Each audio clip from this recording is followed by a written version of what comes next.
किसान भाइयों, अभी तक आपने खेती से जुड़ी हुई कुछ उपयोगी जानकारियां देखी। अब लेते हैं एक छोटा सा ब्रेक, जल्द ही लौटेंगे और कार्यक्रम में आगे भी है खेती बाड़ी से जुड़ी महत्वपूर्ण जानकारियां, तो बने रहिए हमारे साथ। और ब्रेक के बाद आप सभी दर्शकों का अन्नदाता में स्वागत है। चलिए अब रुक करते हैं अगली कड़ी की ओर।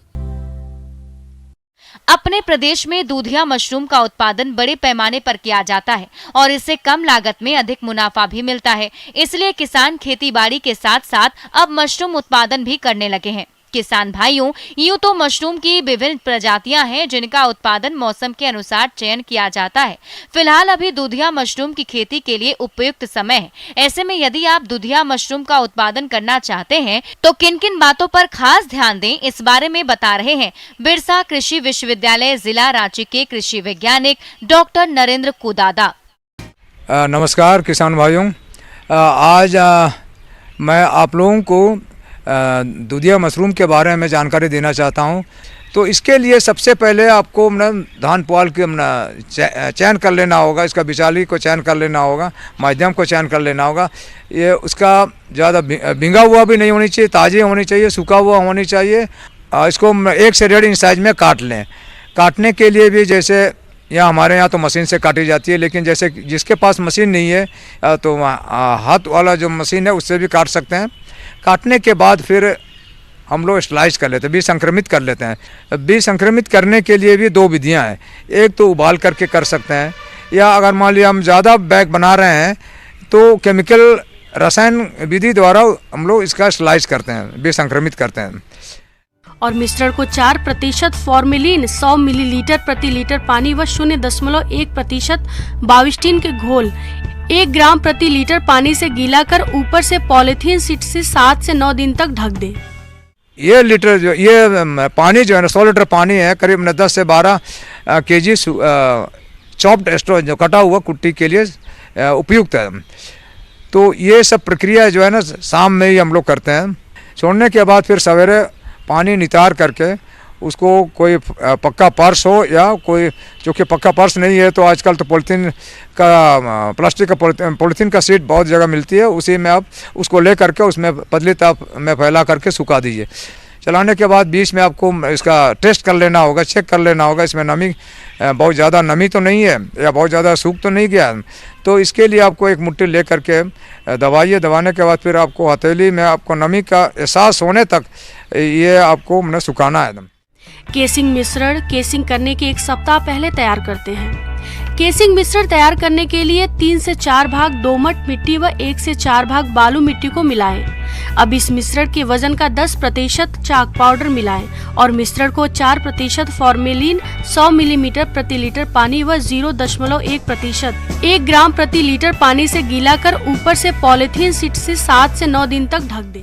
और जहाँ पर आप बिजाई करेंगे उस स्थान को भी आप साफ सुथरा कर लीजिए। जैसे पक्का पर्स में आप साफ सुथरा कर रहे हैं या पॉलीथीन में ही आप स्पॉनिंग कर रहे हैं, बिजाई कर रहे हैं, उस स्थान को भी आपको साफ कर लीजिए। तो चूँकि पीपीपी बैग अलग अलग साइज़ का आकार का रहता है, क्योंकि यहाँ पर हम लोग 60 × 40 सेंटीमीटर साइज़ का आकार का हम लोग पीपीपी बैग हम लोग यहाँ प्रयोग में लाते हैं। तो इससे छोटा भी रहता है, बड़ा भी रहता है, तो हम लोग मीडियम साइज़ का हम लोग यहाँ प्रयोग करते हैं। उसके बाद फिर हम लोग क्या करेंगे, हाफ मुट्ठी लेकर के इसमें स्पून लेकर के इसमें नीचे गिरा देते हैं।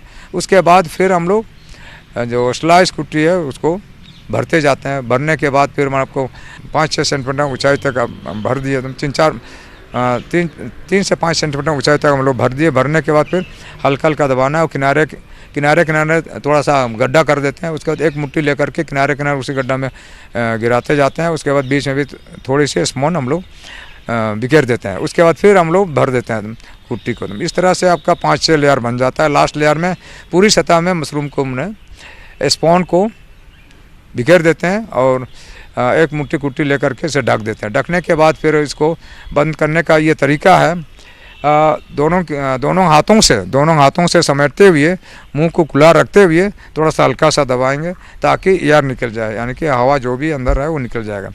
इस तरह से आपने बंद कर दिए। ऊपर से टाइट से बांध दीजिए, रबर बैंड से बांध देने के बाद फिर आपका अब तो दोनों तरफ ऊपर भी बंद हो गया, नीचे भी बंद होगा। हम ऐसे रखेंगे तो फिर आपका सब मैंने फंगस वगैरह सब मर जाएगा। तो इसके लिए हम लोग फिर एरेशन करने के लिए मैंने हवा आने जाने के लिए हम लोग क्या करते हैं, छेदा कर देते हैं। लकड़ी का नुकीला भाग लेकर के उससे हम छेद कर देते हैं, ऊपर और साइड में 15-20 जगह छेदा कर देते हैं।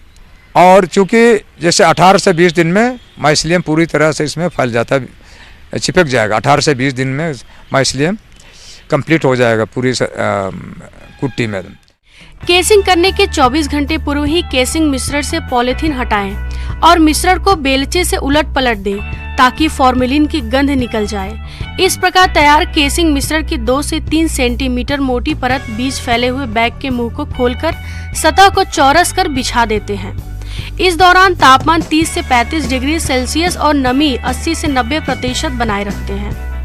लगभग 10 से 12 दिनों में कवक जाल यानी बीज के तंतु केसिंग मिश्रण में फैल जाते हैं।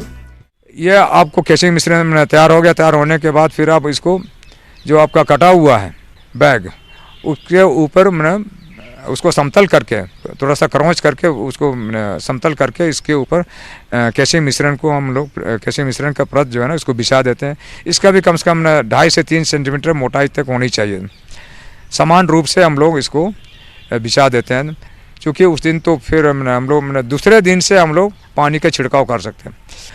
प्रोडक्शन हॉल में भी आपका बांस का रैक भी रख सकते हैं, या आपका हैंगिंग सिस्टम या टांग सकते हैं, या रैक में रख सकते हैं। इस तरह से आप इसको अपनी सुविधा अनुसार रैक, बांस का रैक भी बना सकते हैं, जो कम कीमत पर, कम लागत पर आपको ये होगी। और तोड़ने का भी ये पर्पस, तोड़ने का भी एक तरीका है। जैसे उसको पकड़ा करके थोड़ा सा उसको घुमा दीजिए, घुमाने के बाद उसको पूरी तरह से निकल जाएगा। उसके बाद जहाँ से निकला वहाँ फिर केसिंग सॉइल से उसको ढक दीजिए, उसका बिछा दीजिए। इस तरह से हम लोग इसको तोड़ सकते हैं, क्योंकि इसका भी डिमांड काफ़ी है आज का डेट में। मशरूम कोई आज नई चीज़ नहीं है, लेकिन बहुत ज़्यादा लोग उत्पादन कर ही रहे हैं। और जैसे एक बैग से करीब 1 से 1.5 kg मशरूम उत्पादन होता है।